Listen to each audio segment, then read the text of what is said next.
अब तीनों पे लगाएं जी। मिनिमम स्लैक वाली कौन सी है? पहला कानून लगाएं। चॉइस आ गई ना 3 की। मिनिमम स्लैक किसका है इसमें से? नहीं, 3 का।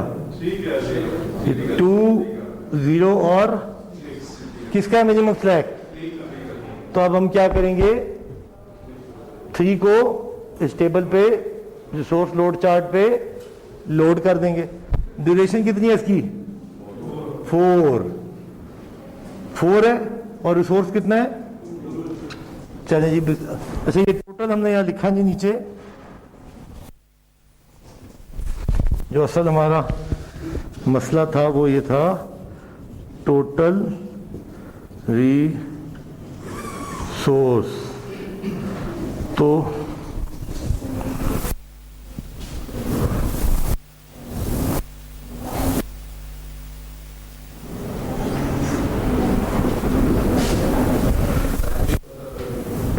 टाइम हो गया। क्या कह रहे हैं? 35। चलें इसको ख़त्म करते हैं फिर, पर नहीं बीच में छोड़ दिया तो सारा ज़ाया हो जाएगा काम।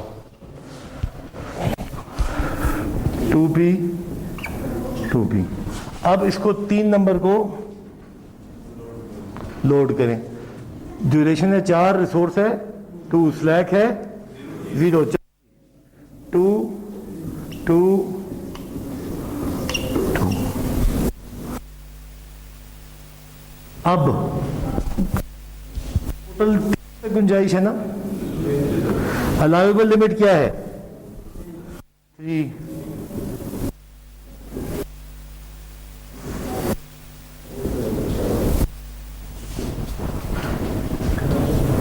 या लिमिट क्या है? तो अभी गुंजाइश है। जाता हूं अगले पे। I would now move to, ये 3 तो किल हो गया, ये भी हो गया और ये भी हो गया। अब रह कौन कौन सा गया है? 2 और 4। अब इन दोनों में मिनिमम स्लैक कितना है?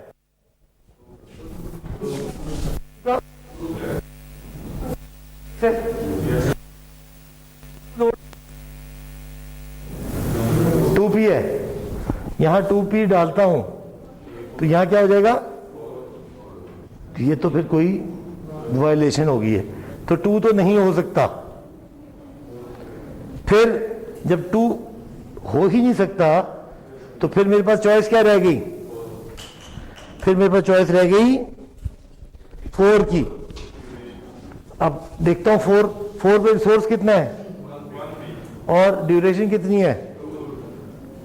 चलें जी शुरू करूं फिर।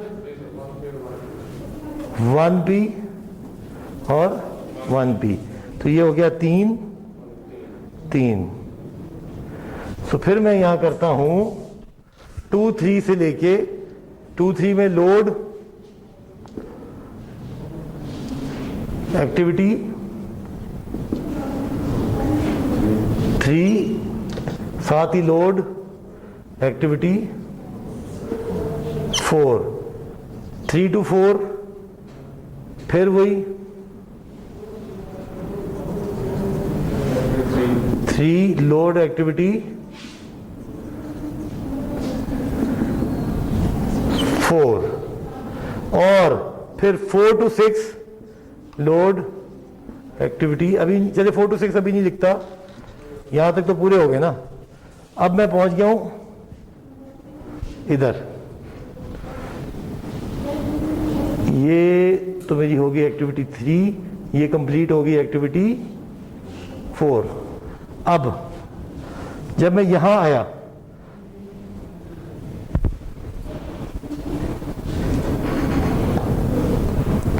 अभी मुझे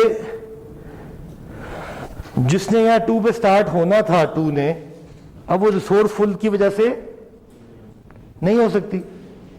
क्या हो सकती है? तो अब उसका अर्ली स्टार्ट चेंज हो जाएगा 2 का।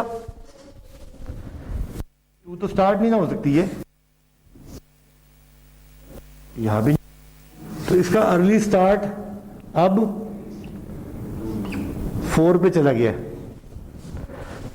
4 पे भी नहीं हो सकेगी, बाद में काटूंगा, मगर फिलहाल मैंने, क्योंकि मैं यहां अभी पे देखा तो ये नहीं, 4 पे नहीं हो सकती। जब ये 2 आगे गया तो क्या होगा, स्लैक निल हो गया। स्लैक, याद रखिएगा, स्लैक निल हो गया। अब कोई और एक्टिविटी है जो 4 पे स्टार्ट हो सके? किसी का अर्ली स्टार्ट 4 है? किसी का अर्ली स्टार्ट? किसका? ये देखिए, यही वाली बात हुई ना अभी, ये ऐसे ही हुआ ना। ये एक और कांटा भी लग जाएगा। पहले उसने 3 किया, फिर उसने 1 किया, फिर उस 3 से 2 करेगा और इसको, मगर मुझे क्योंकि पता था कि ये दोनों, अब इस पॉइंट पे कोई कह सकता है कि सर यहां पे शुरू कर देते हैं ना ये 1 वाली, क्या ये 4 पे शुरू हो सकती है 1 वाली कोई और? किसी का अर्ली स्टार्ट है? इसका है सिर्फ अर्ली स्टार्ट, इसका अर्ली स्टार्ट है, तो इसको यहां फिट करके देखते हैं। देखा तो नहीं आ रही 2p, तो यानी कि ये अब 6 तक कुछ नहीं हो सकता, तो ये कट गया, ये भी कट गया। अब इसका अर्ली स्टार्ट क्या बन गया, 6, और स्लैक क्या बन गया, -2। अगर ये नहीं करेंगे तो बहुत परेशानी होगी आगे। स्लैक काटना साथ साथ, ये कितना, ये 2 से गया 6 पे, और ये किस पे जाएगा अब, 12 पे, क्योंकि कितनी ड्यूरेशन है इसकी, 6 + 6 12। और मगर ये यहां 4 का फर्क पड़ा है, यहां 2 का पड़ा है, क्योंकि ये 2 स्लैक भी माइनस हुआ है। अब हम खड़े हैं 6 पे, यहां से मैं लिख देता हूं 3 2, अब 4 2, no activity can be loaded, ठीक है। और अर्ली स्टार्ट उसका चेंज कर दें एक्टिविटी, 3 का अर्ली स्टार्ट अब हो गया 6, और स्लैक हो गया -2, और लेट फिनिश हो गया 12। अब हम आ गए 6 to 7 पे, 6 to 7 पे, 6 to 7, 6 कितनों का स्टार्ट हो गया है, अर्ली स्टार्ट 1 2 और 3 है कि नहीं? अब इनमें से मिनिमम स्लैक किसका है?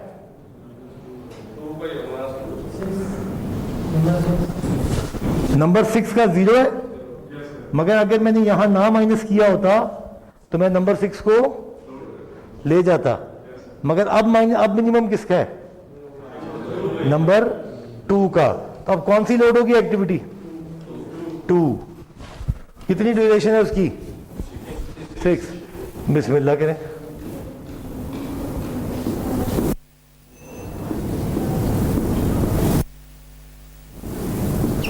होगी जी।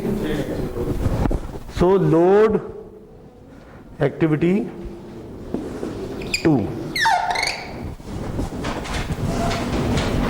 और चलती चली गई। साथ ही साथ अभी 3 की गुंजाइश है ना, अभी यहां पे भी 3 में से 1 की गुंजाइश है। 2 लोड हुआ है ना अभी इसमें, टोटल अवेलेबल कितना है? तो अभी क्या करूं, चेक करता हूं और कौन कौन सी, तो ये 2 भी गई। अब मेरे पास चेक करने के लिए कौन कौन सी रह गई हैं, 5 और 6। इनमें से मिनिमम स्लैक किसका है, अब 6 का है, अब 6 का है। 6 की ड्यूरेशन क्या है, 6 के ऊपर 1 2 यहां पे शुरू कर दूं,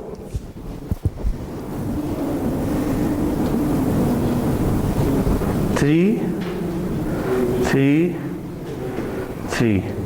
अब जो 5 हो 6 पे, क्या गुंजाइश है उसके पास? नहीं, तो अब 5 कब स्टार्ट हो सकती है? 10 पे।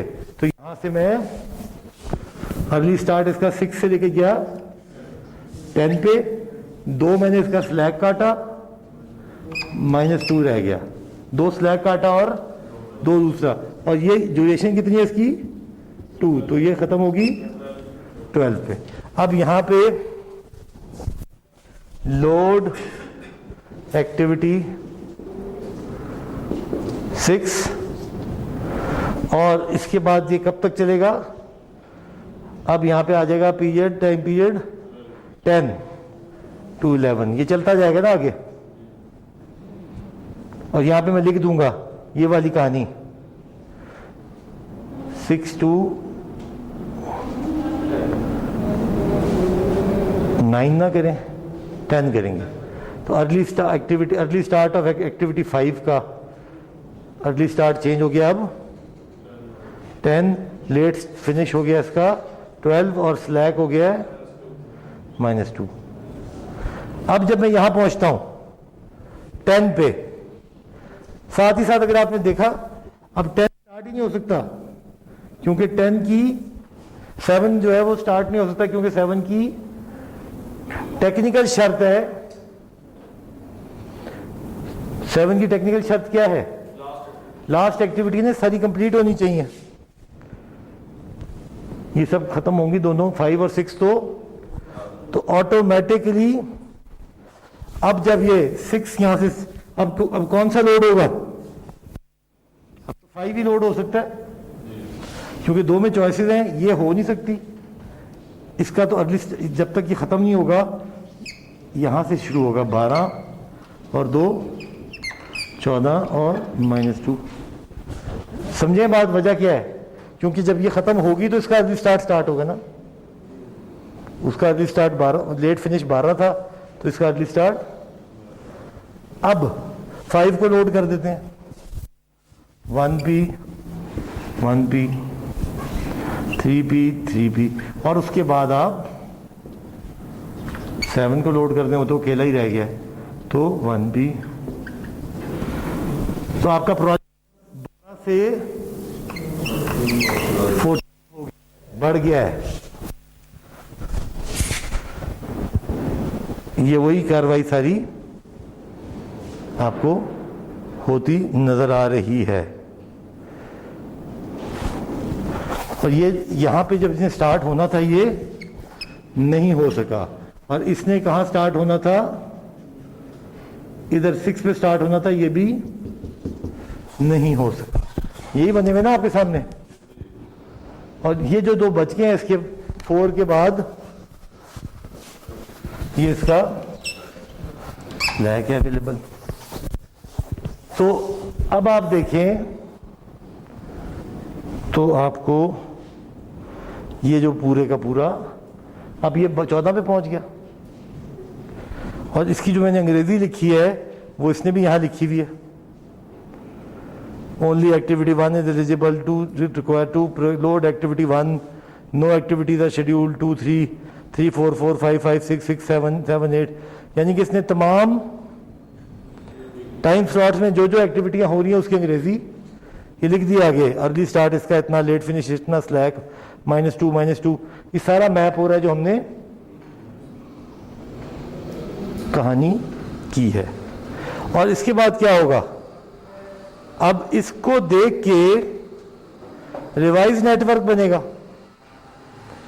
ये तो बन गया ना, अर्ली स्टार्ट मिल गया और लेट फिनिश आपको सबके मिल गया और स्लैक्स मिल गए।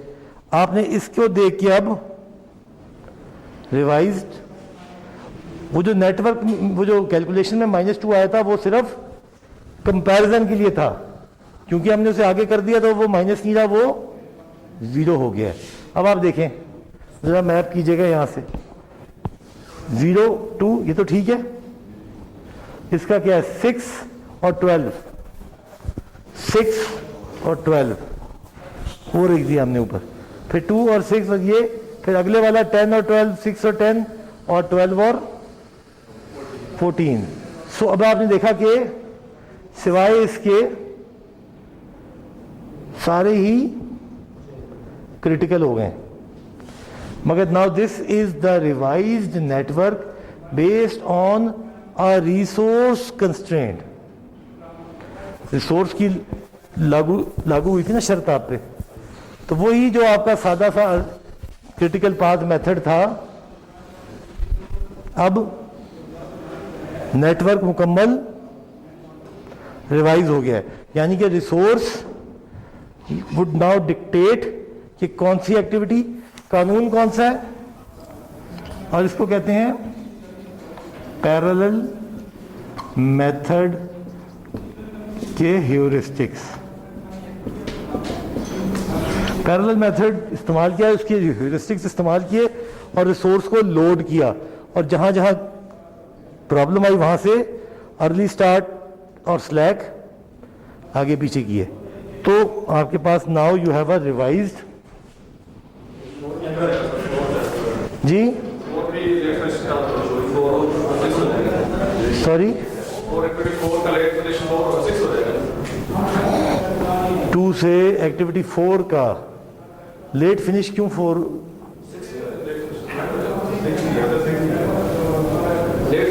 ये यहाँ पे 6 आप कहते हैं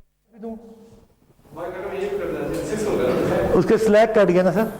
हाँ ठीक कह रहे हैं, ठीक कह रहे हैं, स्लैक कट गया, ठीक कह रहे हैं, यहाँ पे भी ठीक है, बिल्कुल ठीक कह रहे हैं। सो कैलकुलेशन में तो स्लैक की समझ आ गई है माइनस वाले की, तो वैसे अगर नेगेटिव है तो नेगेटिव, वो नेगेटिव कंपैरिजन के लिए था, 0 और -2 का कंपैरिजन था। एक्चुअली नेगेटिव स्लैक है नहीं, वो सिर्फ कंपैरिजन के लिए था, और जब हमने कंपेयर करके उसे आगे कर दिया तो एक्चुअली वो 0 ही हो गया।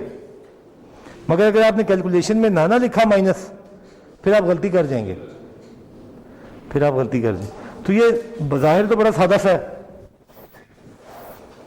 कोई परेशानी इसमें देखने में तो कोई नहीं है, जब करना पड़ेगा तो फिर जनरेट होगी परेशानी। तो ये पढ़ा होता मेथड पहले, तो यानी कि मिड टर्म के बाद से हालात कुछ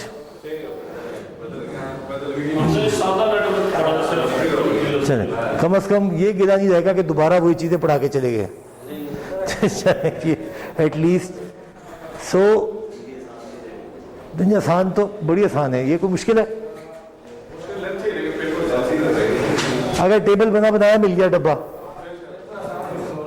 ठीक है, तो उसके लिए आप एग्जाम्पलें देखें। अगर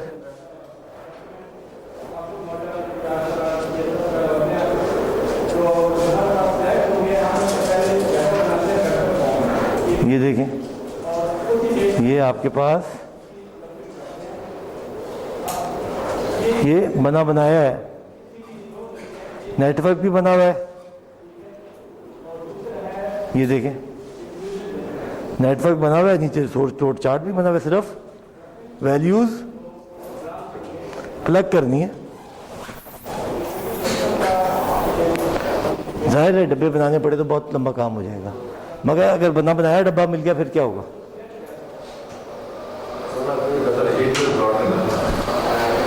मगर एलोकेट तो आप ही ने करने हैं ना, ये जमा तफरीक तो ये मैंने तो क्योंकि कई साल से कर रहा हूं तो मैंने आपको बड़ी तरतीब से आहिस्ता लेके चला गया हूं, मगर जब आप खुद आएंगे तो आप फंसने के चांसेस हैं। उसका हल क्या है?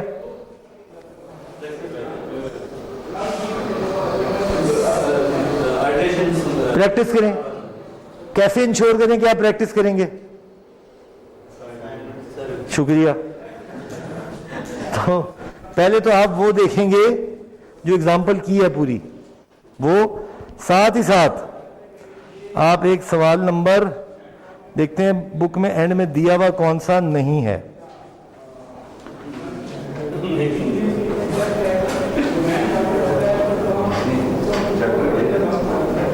चैप्टर 8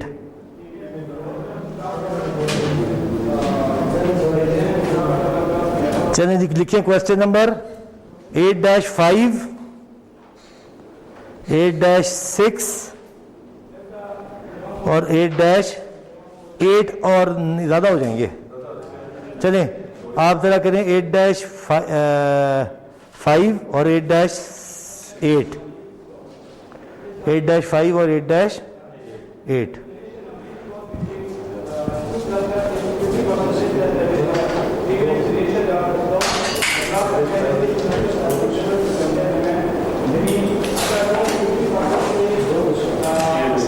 सिर्फ 2 क्वेश्चन है असाइनमेंट के।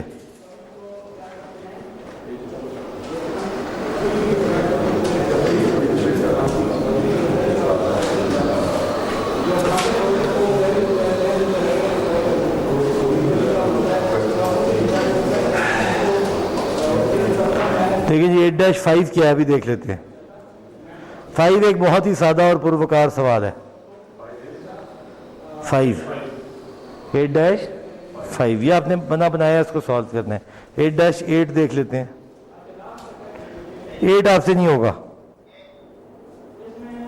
8 नहीं होगा, छोड़ दें। आप कर लें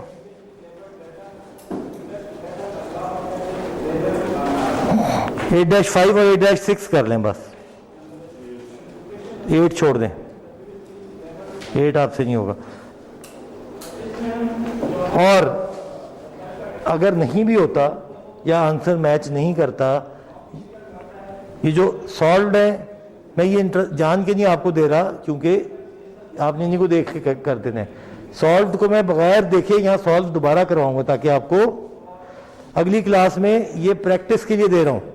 जमा इसलिए करवा रहा हूँ कि अगर आप वरना कभी भी नहीं करेंगे प्रैक्टिस, तो अगली क्लास अब ईद से पहले होती है या पहले ही है ना?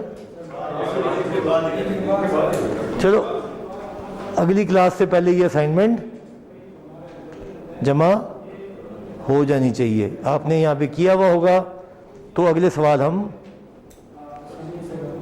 तो इसी में से, चलो जी इसी में से क्विज ले लेंगे।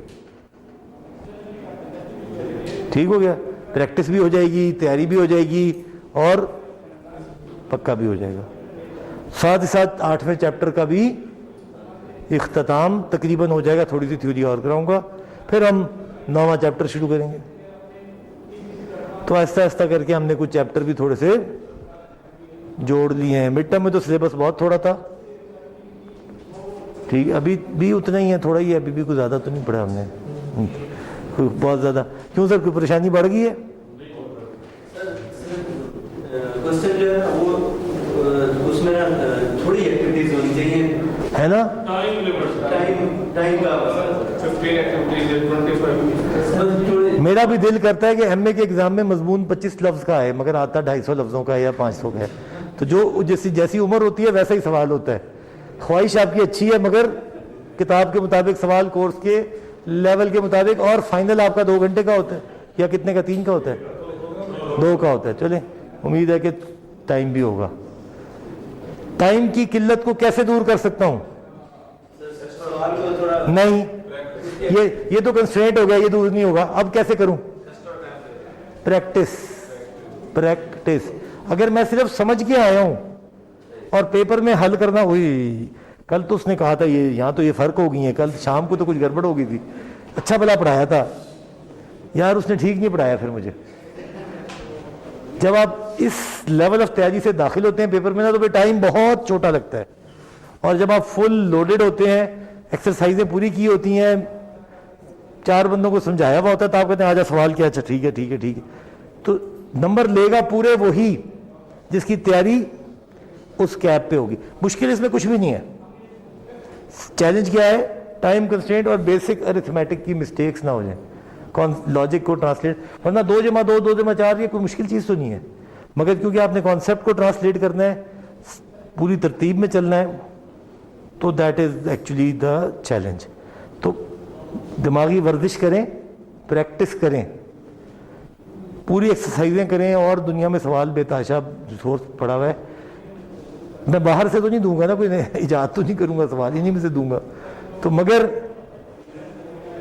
फुल नंबर 1 या 2 के आएंगे जिन्होंने प्रैक्टिस, चलो 4 के आ जाएंगे, मगर जो उसी दिन सिर्फ सीख के आए होंगे ना रात को बैठ के पहली दफा,